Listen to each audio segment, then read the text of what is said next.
Good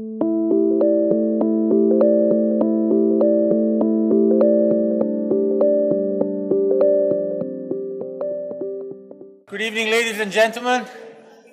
My name is Ivan Mariels. I'm the Dean of Engineering here at the University of Melbourne, and it's a real pleasure to welcome you here to the last Dean's Lecture of the year.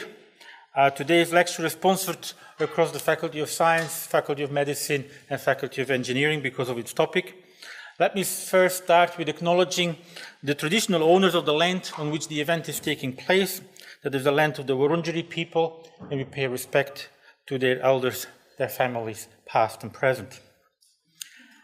So thank you for attending tonight, and given the topic, may I just remind everybody that it may be better to switch off your mobile phone whilst you're in this lecture.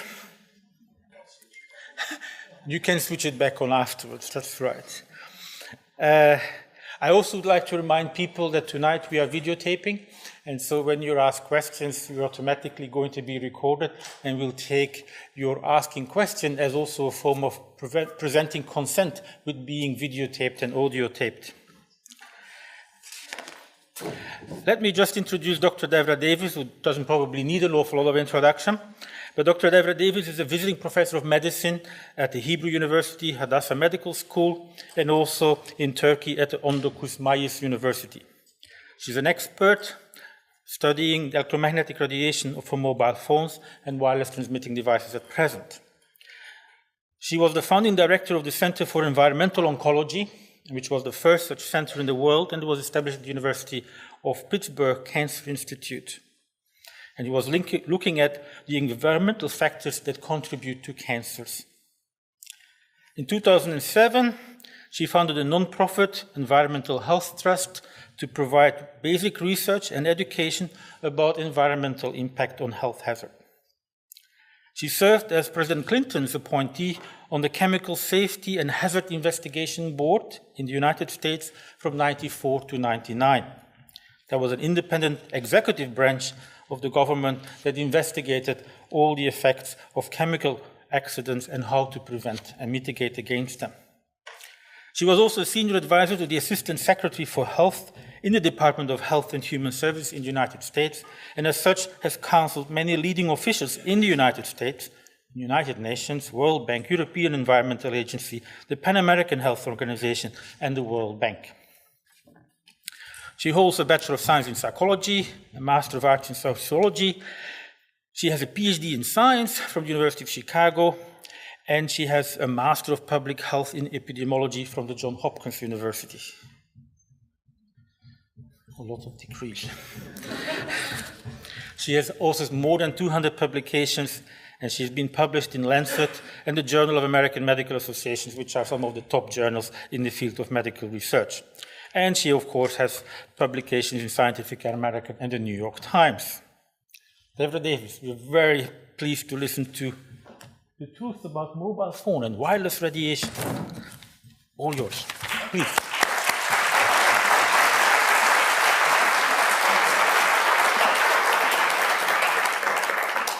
Thank you very much, Dean Mariels. I'm honored to be here. It's a privilege to see so many of you.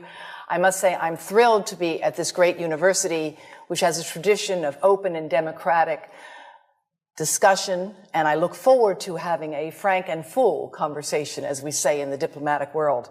Because the issue I'm going to talk with you about is, there isn't one truth, of course. Truth is a relative term. At one point, the truth was the world was flat. When we talk about truth in science, of course, it's always relative. But there are now more than 6 billion cell phones in the world today, 8 billion wireless transmitting devices, more than 50 billion are anticipated to form the Internet of Things, and we have to recognize that we don't know a lot about the public health and environmental effects of this form of radiation. You've mentioned some of my career. I won't go through this in any great detail, but I would say to you that probably the most important thing I did, and I see many people in this room aren't even old enough to remember it, but a long time ago, you used to have smoke on airplanes. People could smoke tobacco on airplanes. And I was involved as a young scientist in the committee that actually reviewed the data and recommended that there be no smoking on airplanes. You may be shocked to hear that it was even a question for science at the time, but it was. And when I look at what we know now about mobile phone radiation, I see some very interesting similarities, because there were a lot of questions that were raised about the safety of tobacco on airplanes. And they were, in fact, legitimate questions, things we did not know. There are a lot of important questions to be asked about mobile phone radiation today, without any doubt. But the reality is we're not asking those questions. And with the exception of some researchers here and elsewhere, very little new research is being done in this field. So it's a thrill to be here, because Australia has been a leader in research in the field of electrical engineering and its applications to medicine, doing some of the most exciting work in the world and funded by institutions around the world, including the US Department of Defense. And I've worked at some of the top institutions in the world in science, and so when I first thought there could be something wrong with mobile phones, I actually owned 3 phones at the time. I own 2 now. And everybody has to downsize a bit. And I didn't believe there was a problem, and I thought if there were a problem, I would know about it, because of course I knew all about what was important in science. Well, I was wrong. I liked the fact that I could call people or actually send them messages and expect an answer at all hours of the day, and found it kind of fun in the beginning. And when somebody said to me there could be a problem with this with our health, I said, oh, don't be ridiculous. If there was a problem, I'd know about it. Well, I was wrong. And what I now know is that information is being sent to people routinely to give them safety information. I'm going to ask you to help me out here by looking at how many of you have an iPhone. Now, I assume you didn't all turn them off. So, for those of you who have an iPhone, would you nod, raise your hand again? I'd like you to share with your colleagues. So please go to the settings on your phone, all right? Please take a moment and nod when you've got there. All right? And be prepared to share, all right? Go to settings on the phone. Got there? All right. Now, get to settings. Now go to about. I'm sorry, you have to go to general first. There's a mistake here. You have to go to general. All right? Under general, under settings. Then go to about, which is at the top. You got there? About, yes? Okay. Now you have to scroll all the way down to something you don't normally see, called legal. You got to legal? All right. Now click on RF exposure. Now you can read it later, but it's basically telling you that you need to know that you cannot keep the phone directly next to your body without exceeding the as-tested exposure guidelines. And by the way, the iPhone does it. I happen to know how to find it on the iPhone. I'm just learning the Android system myself. But all smartphones come with some information that basically says, don't keep the phone in your pocket or you will exceed the as-tested exposure guidelines. Now, how many of you knew that before today? Well, this is a very well-informed audience relative to others. I want to thank Telstra because they actually are now giving people this information. And by the way, they're one of the first telecom companies in the world to do this. So I actually think it's a good thing. They're sending this message. How many of you have seen it? How many of you have actually looked at what it said? Well, here's what it says. This is what it says. And like most of you, I found messages like this annoying, but the reality is Telstra is telling you to use a hands-free device to keep a mobile phone away from the head and body to reduce mobile phone exposure. So that's a good thing. But on the other hand, I think that we all need to do better to give people information so that you have knowledge about how to reduce exposure. And I'm going to explain to you why we need to reduce exposure. Let's go back to almost 20 years ago when standards for cell phones were first set up. At that time, it was believed that the only thing you had to worry about was avoiding heat. That was the only effect you had to be concerned about. And so they employed the head of a very large person, a 220-pound male, who was at the top 98th percentile of military recruits in 1989 in the United States. And they set the standards to avoid heating up that fellow's brain after a 6-minute phone call. Now, there's probably 1 or 2 people in this room with a head that size. But the rest of you, like most of the world, have much smaller heads and relatively smaller bodies. And this standard, which is very much out of date, doesn't take into account the fact that people the size of these 2 bright young people here in the front row are using these devices today with no thought that maybe they're getting exposed to levels of radiation that have not been evaluated for their safety in young developing brains. Now, the electromagnetic spectrum, this is information from ARPANSA, actually goes all the way from the invisible to the visible, ionizing radiation, gamma rays, X-rays over here, and light here. This is from ARPANSA. You will see here they say FM radio, microwave oven, radiant heat. Of course, microwave oven actually happens to be of the same frequency as the cell phone, the mobile phone. The mobile phone and the microwave oven use a very similar frequency. The difference between them is power. The power of the microwave oven is 1,000 watts. And of course, that's power that can heat up a cup of water in maybe 60 seconds. The microwave oven, the mobile phone, the cordless phone, the Wi-Fi monitor, the baby monitor, they all use the same frequency. They differ in power. They also differ because mobile phones and Wi-Fi devices emit pulsed microwave radiation. It's the pulse, not the power, that appears to be biologically most important. The pulse that is erratic and irregular, like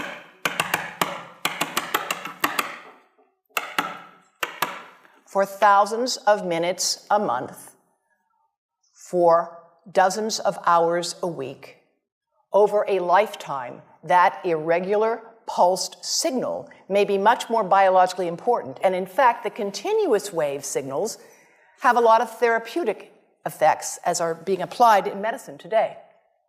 This visualization from my colleague at the University of Athens shows you the variation in frequency, in amplitude, in pulse. All of these variables influence the properties a signal have and how it can affect a biological system. This is just to show you what happens in a 4-second mobile phone call. This is power density indicated here. And of course, a phone is on standby, it's not doing too much, but 900 times a minute, it's looking for a signal. It says to the tower, where are you? Here I am. Where are you? Here I am. It's smart. That's how it's supposed to do. Now, when the phone rings, the worst time for you to put a phone right next to your head is when you answer it and say hello, because it's smart and it goes to max power. They're programmed to do that. Max power. Now, it's going to go to max power. You're going to listen, and then it will go up and down and up and down. And again, it's that variation. It's the delta. It's the cumulative integrative dose under the curve over a lifetime of exposure that looks to be biologically important. Now, exposure is a kind of funny thing. There's a rather widely distributed paper by Ken Foster and C.K. Cho that said that the exposure of an adult and the exposure of a child is identical, and therefore there's no real difference in how the radiation might be affecting them. Well, let me explain something by showing off my daughter and my granddaughter. My granddaughter is a very light-skinned, red-haired, blue-eyed child. Her skin is very sensitive. My daughter is darker-haired like I am. If they have sunscreen on, they still will get a different dose of ultraviolet light, even though they have the same exposure. Because the exposure may be uniform, but the amount they will absorb differs because the properties of the skin, the property of the eye, the thinness of the skin, and a number of other variables. And those same things are relevant when it comes to thinking about cell phone radiation. Now, way back in the dark ages, when the standards were developed, Two-dimensional modeling showed that children and smaller adults might absorb more radiation than larger adults. And this was scalar modeling that has now been superseded, done by Om Gandhi in 1996. Interestingly, and this is why I'm really delighted to be here, Dean, when he did this work in 1996, he was working with support from Motorola and the Department of Defense.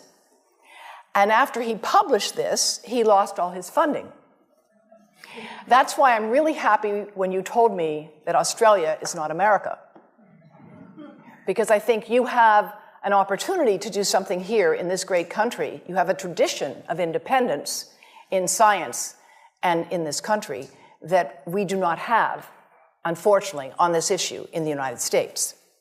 So Professor Gandhi, with whom I'm collaborating now, updated his work in 2002, here showing you that a smaller adult head here, you see the amount of exposure is quite similar, but because the head is smaller, it will absorb proportionally more. More recently, we have been working with colleagues at Porto Alegre with Environmental Health Trust, and we have developed three-dimensional modeling with anatomically based models using MRI to create the models with 1 millimeter voxels. And what we have done is to show the difference in radiation dose in heads of different ages and sizes. And I'll just show you one example here, coming from our colleagues at the Swiss National Institute of Technology, the ITIS, which have produced some of the most brilliant work in the world in this field. And they have shown here, of course, that there is going to be greater exposure, absorption into a younger head versus an older head. This is another item from their website of target tissue dose for the infant with using a system called the virtual family. Is there anyone here who's worked on the virtual family?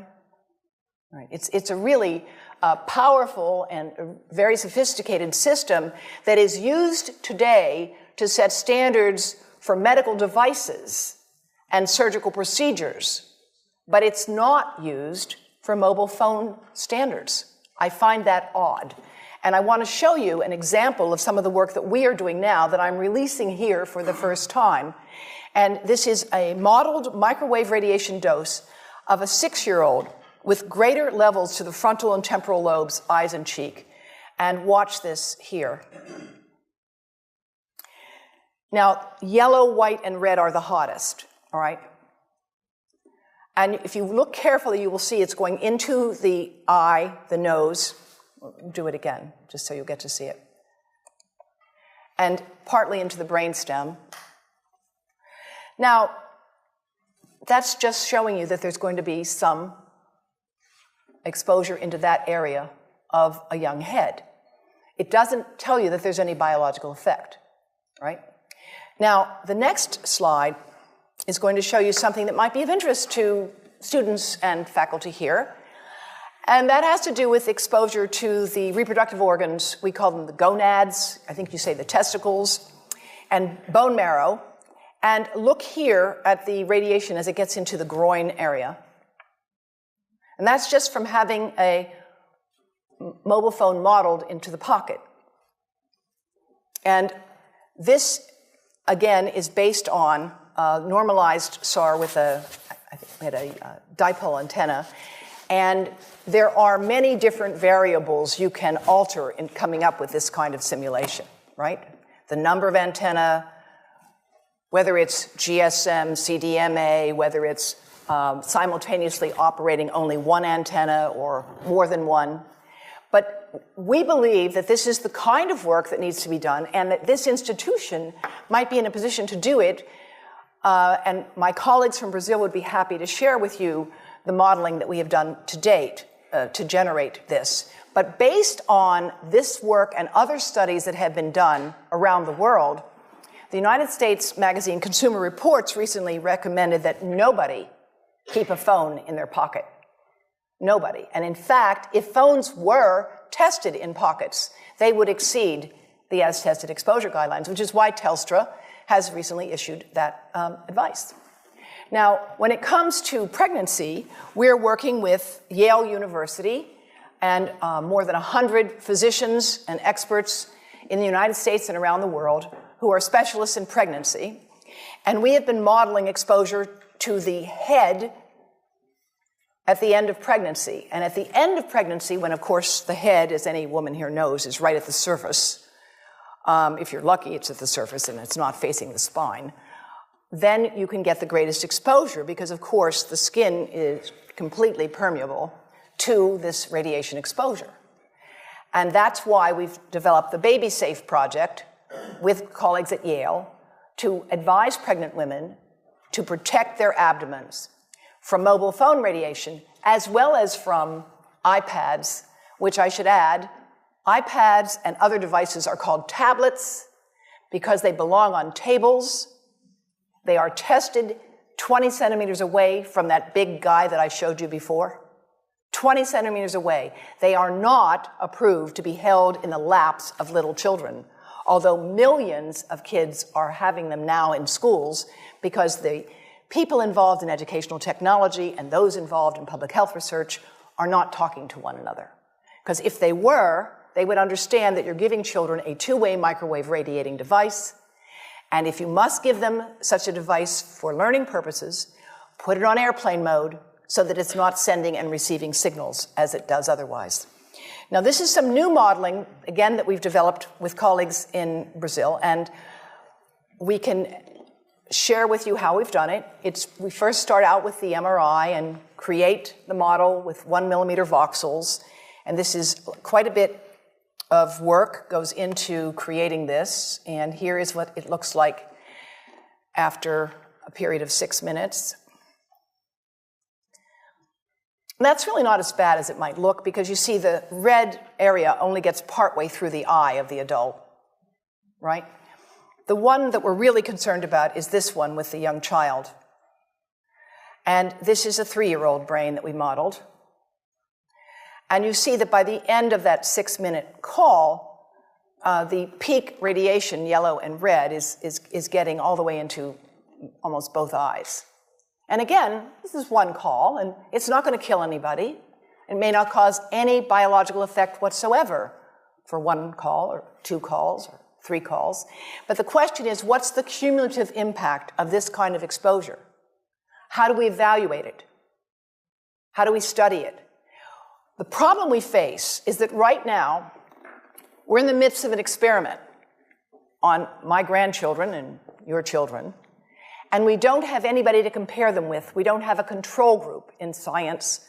When you are given a drug, it's usually been studied where some people get the drug and some people don't get the drug, and they're called the controls. And then you see whether or not those who got the drug are healthier than those who did not.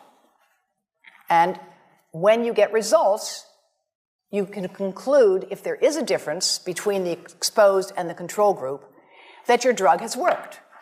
Well, when it comes to mobile phone radiation, we've lost our ability to have a true control group. Even now with young children, more than half of young children today have access to these devices. And I read this morning in the Age that something like 13% of children age 2 can order their own apps. I mean, I find it hard to imagine how a parent would give a child age 2 a device which was allowing them to order their own app. So, where are we with respect to research on infants, toddlers, and young children and pregnancy? Well, there's almost no research underway, which again is why I'm delighted to be here to talk with you about what could be developed. Believe it or not, this is the iPotty. Now, this is not a joke. I have actually talked to grandmothers. I'm one of them. My grandchildren did not have an iPotty, I promise you. Their father sometimes acts like he did.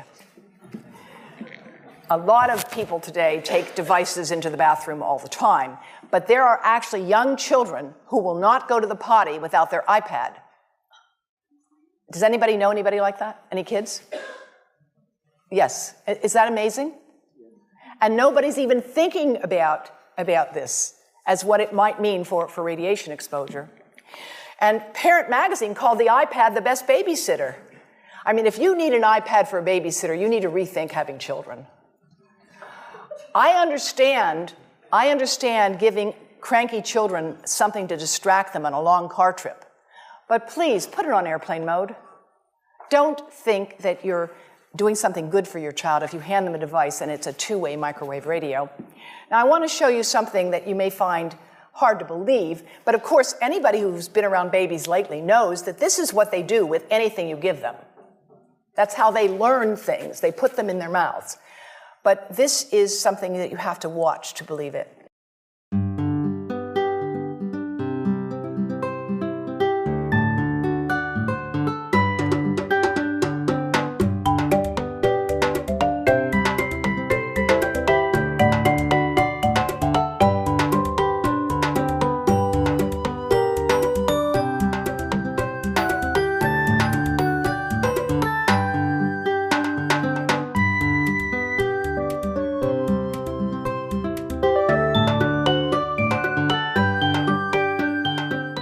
NATO may be familiar to some of you, and NATO for years has supported research on radar. Radar, of course, gave birth to the microwave oven. How many of you know that? Okay, the first microwave oven was called a radar range. The guys figured out that they could cook things with radar, and they thought it was pretty cool. They actually discovered it because when guys would be standing on the deck and it was cold at night, they would warm themselves in front of the radar, and if they had chocolate in their pocket, it would melt. So that's how they decided to figure out what would happen if you beamed radar at things like hot dogs and corn, and soon enough that gave birth to the radar range. But women didn't like the idea of cooking with radar. Guys thought it was pretty cool. So they rekindled the name to microwave. It sounded dainty and more palatable, and nowadays a microwave oven is a staple around the world. Experimental studies have been supported by NATO on radar for years, and one of the laboratories they've supported is that of Professor Nesrin Sahan and her colleagues. And the Environmental Health Trust convened an international conference with her laboratory partners and the Ministry of Health of Turkey in 2011, and I want to show you briefly some of the work that developed from that laboratory. This is showing you cellular damage that occurred in animals that were prenatally exposed to mobile phone radiation that was produced by a computer simulating the mobile phone exposure under controlled conditions, right? So, because you can't really get rats to make phone calls. You've got to model the exposure. And what they did is they measured in, these are your controls that you compare things with, and these were the exposed. Prenatally exposed, just 15 minutes a day for 7 days. Not much exposure. But these are small animals, and they grow within 3 weeks. They reproduce. And what they were able to study was changes in liver malonaldehyde, which is a measure of peroxidation, is a measure of damage to the liver, right? So these animals basically had significant damage to their liver if they had been exposed prenatally compared to controls. Now, another group in Turkey has looked at prenatal effects on the brain and the testis. And, you know, a lot of countries, this is a very important research that has been done here. And they looked at counting the number of cells in certain areas of the brain, the hippocampus, which is a critically important part of the brain. And since I see there's a lot of non-expert here, let me just explain that your hippocampus is pretty important to things like memory, balance, things like that. So studying effects on the hippocampus in animals is kind of a good way to anticipate effects that might develop on intelligence and other things. And they looked at newborn rats after they had been exposed prenatally and compared those who were exposed to those who were not exposed. And they looked at their brain cells, the number of cells, their shape, etc., with established methods for testing this. And this article was published in Brain Research, which is a relatively high-impact journal. And what they showed was that prenatally exposed newborns have basically fewer cells in the hippocampus. Here's the exposed, missing some cells, and here are the controls, which they're compared with. And you can see here that these cells are, there's more of them, Here they're more scattered. And in fact, they did another test of memory. Now, how do you test memory in an animal? You don't have them fill out the crossword puzzle. You test memory in an animal with well-established protocols of learning. You teach them to run a maze and get a food reward. And you see how long it takes them to do that. And what they did, it's a radial arm maze. They trained these animals who were starving to get a food reward, right? And after they did that, they then saw how long did it take them to learn this if they had been prenatally exposed to mobile phone radiation. And what they found was that newborns that had been exposed took 3 times as long to find their way out of an experimental maze and made twice as many errors. And this, again, is a statistically valid method for evaluating learning. Now, closer to home, so to speak, between the brain and the testis, studies have been done here in Australia at Newcastle by a fellow who's now the pro-chancellor of the university. And these studies have been done taking sperm from healthy men. And one test tube gets exposed to cell phone radiation, and one test tube is not exposed to mobile phone radiation. And then the results are evaluated. And this is a measure of vitality. We measure how well the sperm swim. This is a measure of motility. This is a measure of mitochondrial DNA damage. They have 3 times as much damage on their DNA if they have been exposed to mobile phone radiation as compared to controls. And now the issue is, why does it take 500 million sperm to make just one healthy baby? It takes a lot of sperm to make a healthy baby.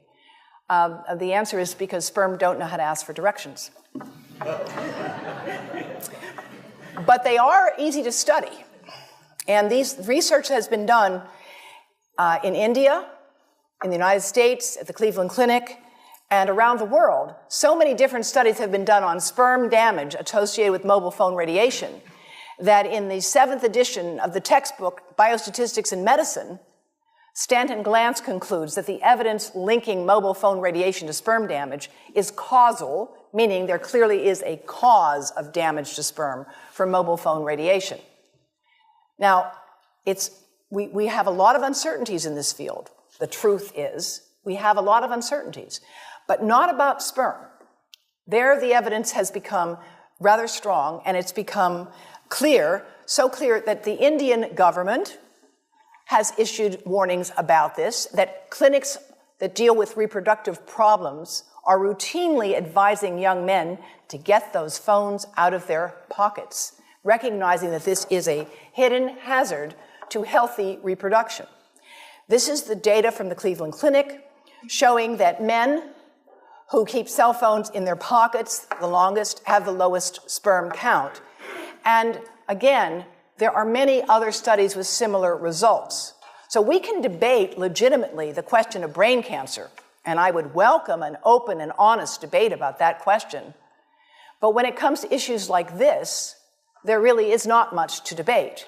And it's interesting that the research on this issue comes from people who are expert in male fertility, who started to treat men at infertility clinics and noticed that this was a major contributor to their fertility problems.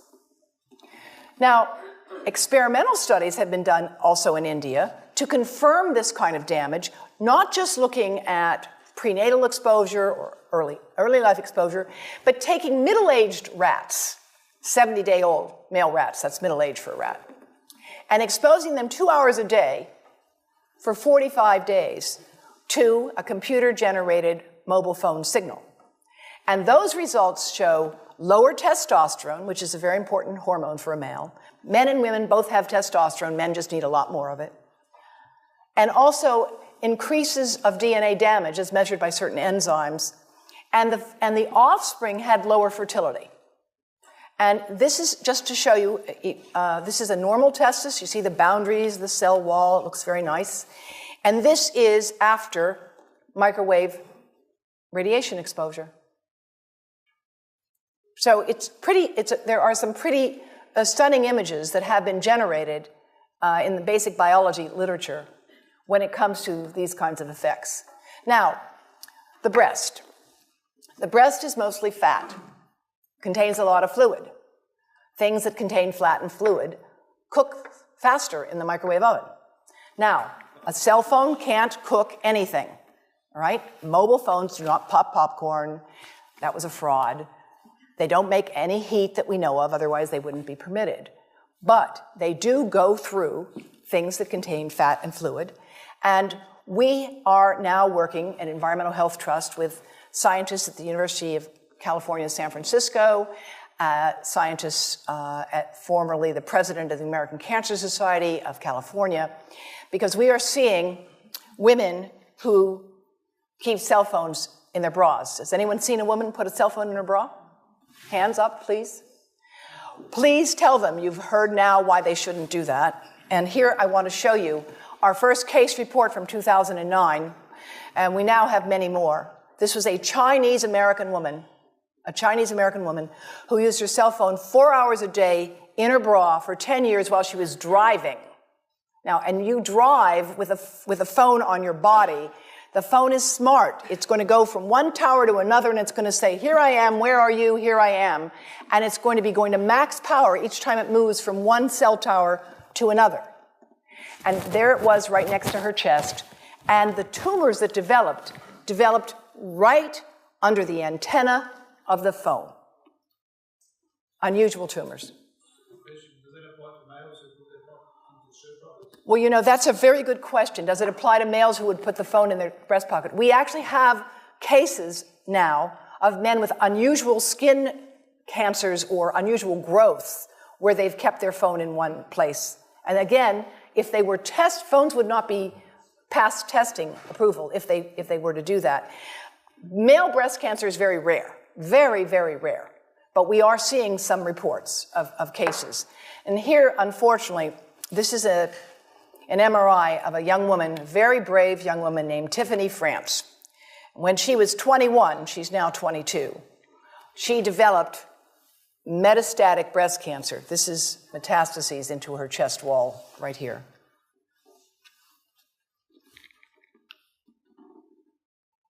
And this outlined the phone. And it was subcutaneous, so it's like right under the surface of the skin. It was not deep within the breast. Most breast cancer occurs in women over 50. It occurs in the upper outer quadrant. These tumors occurred right under the antenna of the phone. And now we have 38 of them. Not a single one of them has a family history. None of them has inherited the defects that we know increase the risk of breast cancer. They have multifocal tumors. That means they have more than one tumor, and the tumors are located under the antenna, sometimes just right in the center of the chest. So we're collecting information because that's what we do in science. But we want to, in the meantime, issue precautionary advice because that's also what we do in public health when it comes to setting public policy. When it comes to further work on the prenatal impacts, my colleagues at Yale University have taken mice, exposed them to mobile phone radiation, and they have found significant effects on those mice's behavior as adults, all right?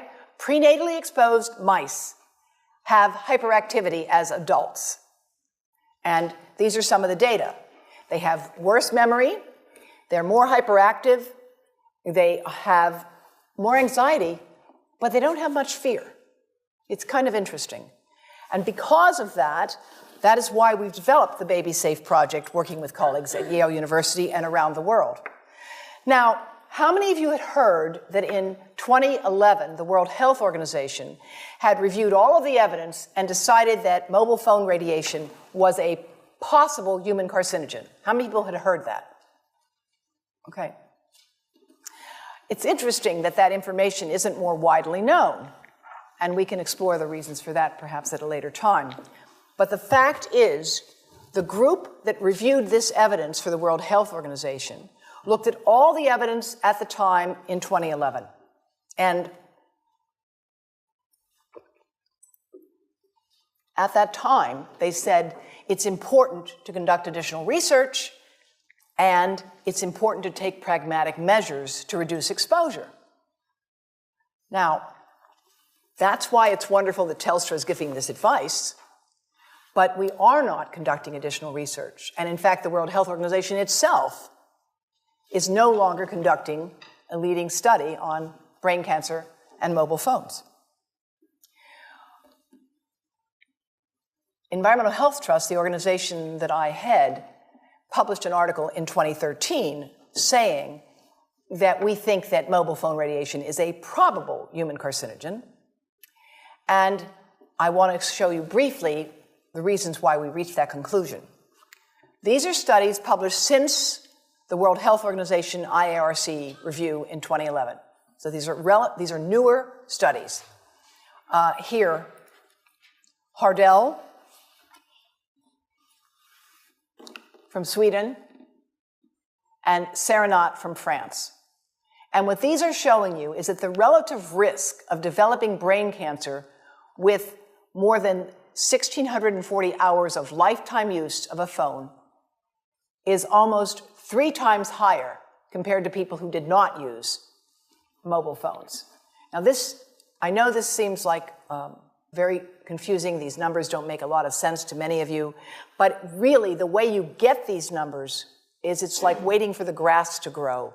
You study people who have brain cancer and you compare them with people who don't have brain cancer, but they're otherwise similar. They're your controls, and you compare the people with brain cancer to those who don't have the disease, and you ask, well, do you remember whether you talked on the phone?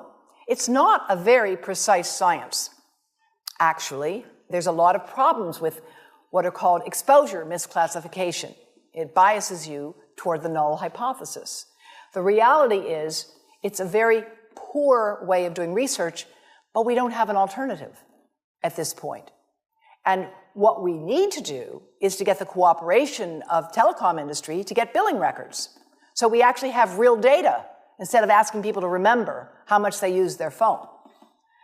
That's something that, again, you might be able to do in Australia, but I can tell you we can't do it in the United States, that's for sure. In France, they were able to do it a little bit better, and they were able to get these data here.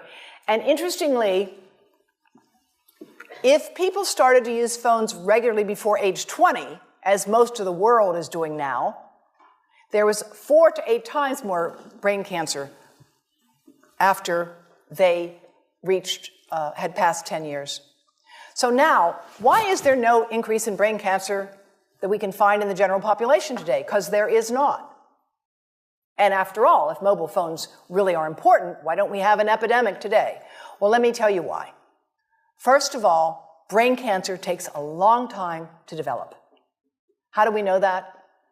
We know that because when the bombs fell at the end of World War II, there was no increase in brain cancer in the survivors who had been studied. No increase at all. Until 40 years had passed. It took 40 years for an increase in brain cancer to show up in that highly exposed population. Now think about this.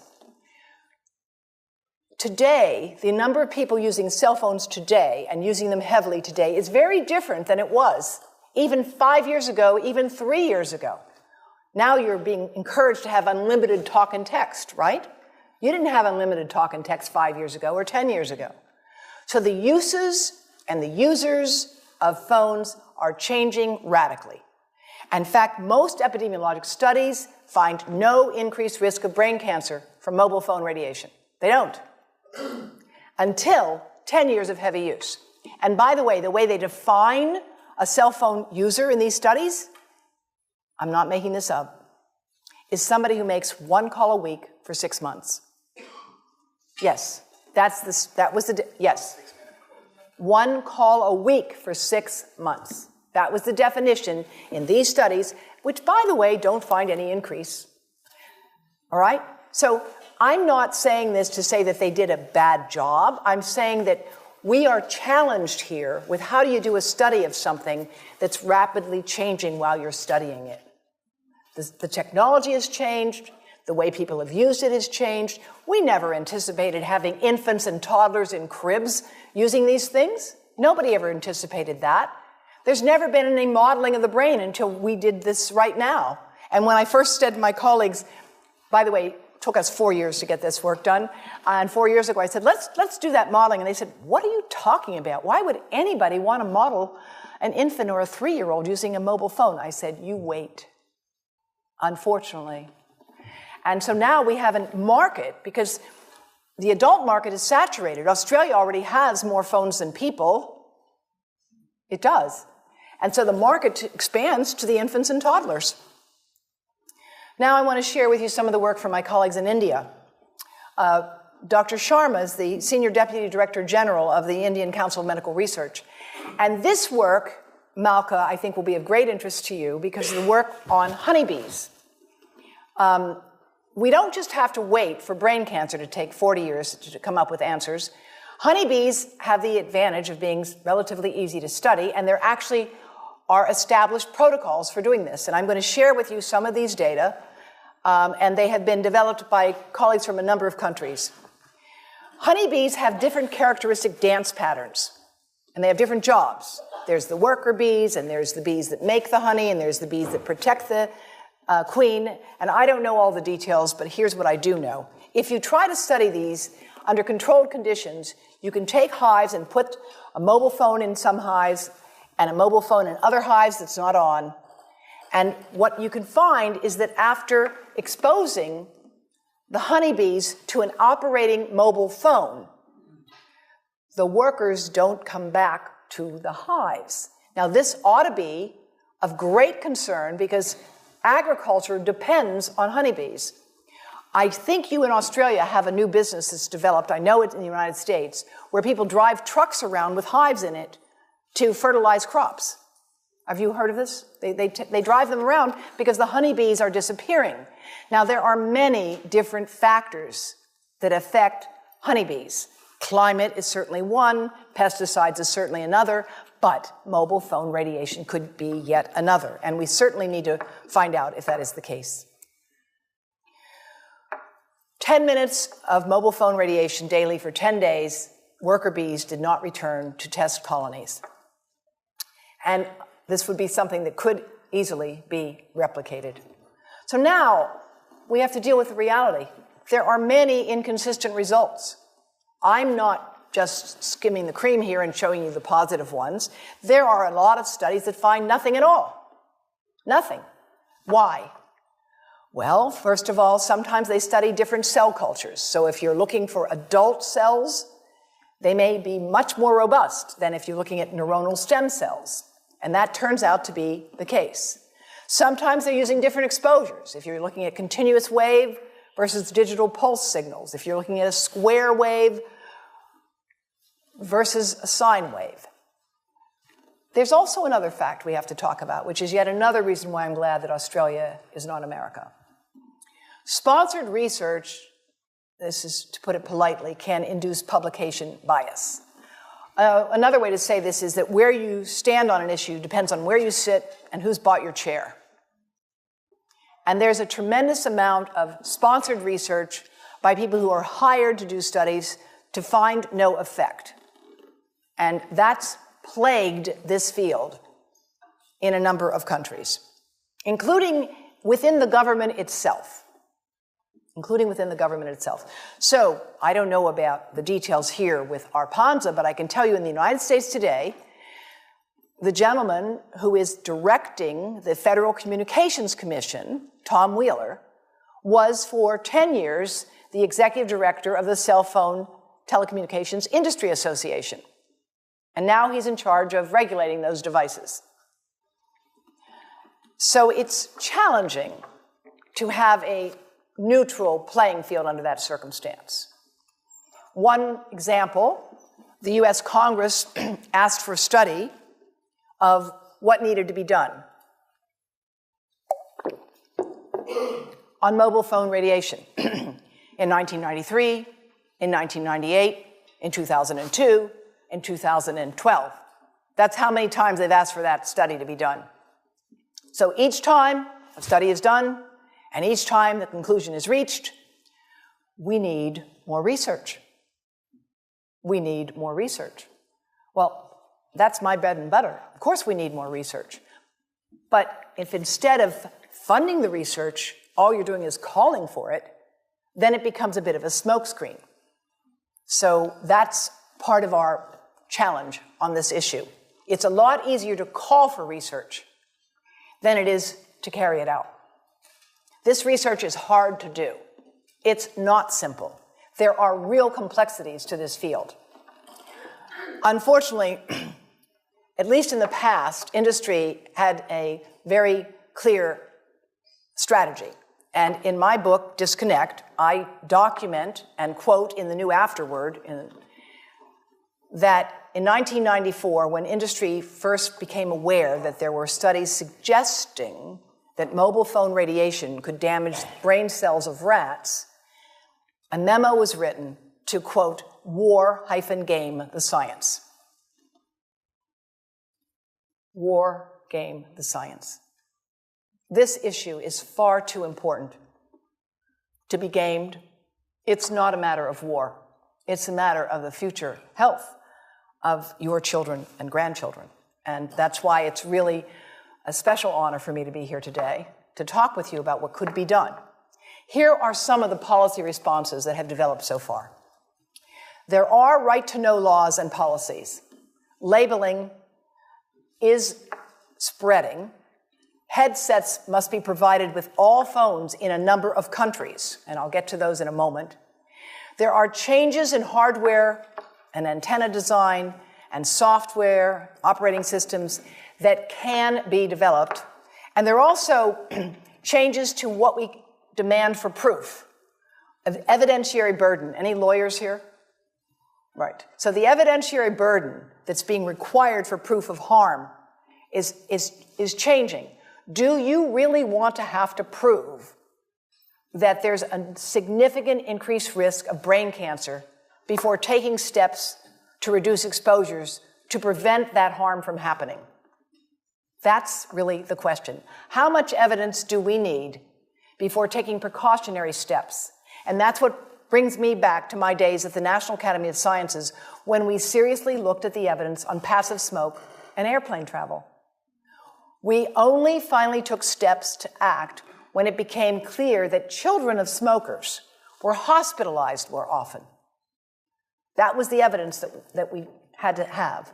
And I would suggest that at this point, we should be able to do better as a civilization. We start with, we need standardized ways to evaluate things. There is no standardized metric. That's something you could develop, at this school in particular. One of the other things that can be done, which our colleagues in India are doing, is to create cross-sectional surveys. In this room right now, you could divide this room up into people who are high, medium, and low cell phone users. There's probably nobody who doesn't have a phone or who will admit to it right now. But if you did look at people cross-sectionally and you looked at their memory and their reaction time and their reproductive health, you would learn a lot from that. And they are doing that now in India, and we'll talk some more about that in my conversations I'll have with some of the faculty later on. In the meantime, some schools are promoting wired school programs with shared banks of computers. And public educational efforts are really proceeding to let people know you shouldn't have to find that information buried inside your phone. I mean, come on. That's not fair. Parents, teachers, and health professionals should be informed, and they in turn can work with students to make sure people are using technology in as safe a way as possible. Now, here's some of the other policies that have been developed. In France, there's a ban on advertising to young children, under age 12, by the way. All cell phones have to be sold with earpieces. There has to be labeling of the specific absorption rate on phones, and there's got to be warnings. In India, they've lowered their tower limits to 1/10 that of the international standards, and they have official guidelines for cell phone use, using headsets and speakerphones. The Supreme Court in India has actually ordered a number of towers to be torn down. But it's a very tough battle to have to fight. rather than having to get a tower torn down, there ought to be siting rules and policies that make sense. And in many countries, there are no real sensible siting policies. Israel, which is a country that has a lot of important issues to deal with right now, has a national institute on non-ionizing radiation. They say no Wi-Fi in kindergarten. They prefer wired over wireless in schools. All phones, again, are to come with headsets and safety. And no advertising with children. In Belgium, the law has been implemented as of 2014. It was passed in 2013. No phones are to be designed or sold for children under the age of 7. Again, all handsets must be sold with headsets. And the sale to young children is specifically prohibited. Canada has issued practical advice as well. And I don't go into any more details here. These slides will become available on the website for the university, and we have much more detailed information I can share with you from our website as well.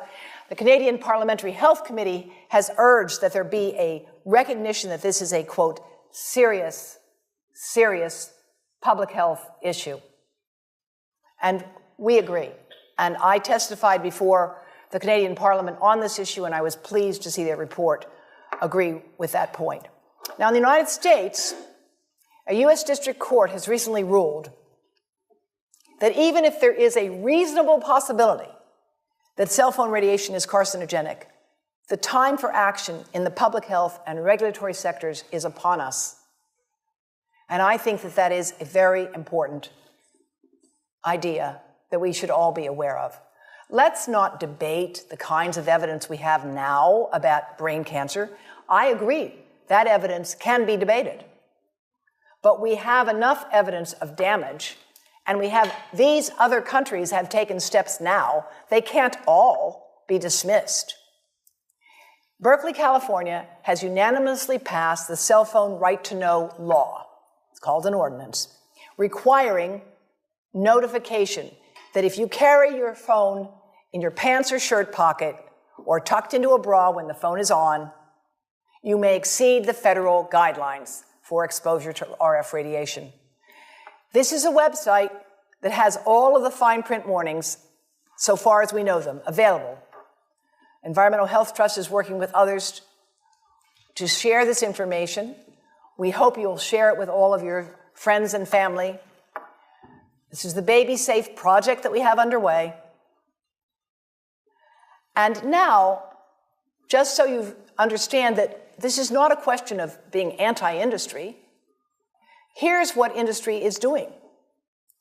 Vodafone has to provide a report to the American government as part of their annual reporting to the Security and Exchange Commission. They must report on what are called risk factors and uncertainties. And they report that they face risks because they may have to pay people for health damages. The last sentence there, a change to this view that there's no health problem could result in a major reduction in phone usage or major litigation. That's a risk. China Mobile, in their report to the U.S. Securities and Exchange Commission, they had to say, we cannot be certain that future studies will not impute a link between electromagnetic fields and adverse health effects, and because of that, it's a potential risk as well. AT&T says unfavorable litigation could result and require us to pay significant amounts of money. Well, speaking of money, would you give 2 cents? Would you pay 2 cents a month for every device you have, for every provider, for every manufacturer, in order to support the cross-disciplinary training program that is needed in bioelectromagnetics for engineers and physicians and computer scientists? That's what's needed to identify the data gaps, the research and development needs, to monitor the populations, to see what is happening to our children today, to look at hearing and memory and sperm count. That's what I think we need. We need a major program to fund independent research and training. Because I learned this way after I went to all that schooling you mentioned at the beginning, and it's not easy stuff to do. I hold my hat off to all of you electrical engineers. It's complicated. But in the meantime, people have a right to know how you can minimize exposure. And again, I think this information is available on our website, will be available on yours. Remember, if you have to give a phone to a child, put it on airplane mode. And think about this. That microwave oven, it works because there's a metal box around a microwave signal, and the signal pings all over the place. Next time you get into an elevator or a train for any length of time, put your phone on airplane mode. Otherwise, that signal is going all over the place, magnifying and coming back. Keep the mobile phone away from you when it's on and you are asleep. Now, it takes a village to do a lot of things. These are some of the people whose materials I've used today with their permission, and I can't read this list to you, but I want you to know that I feel really honored to be working with some of the most talented people in the world on this issue. And they have given me permission to share these materials with you. And I leave you with this thought from Albert Einstein. The world is not dangerous because of those who do harm, but because of those who look at it without doing anything. So, thank you.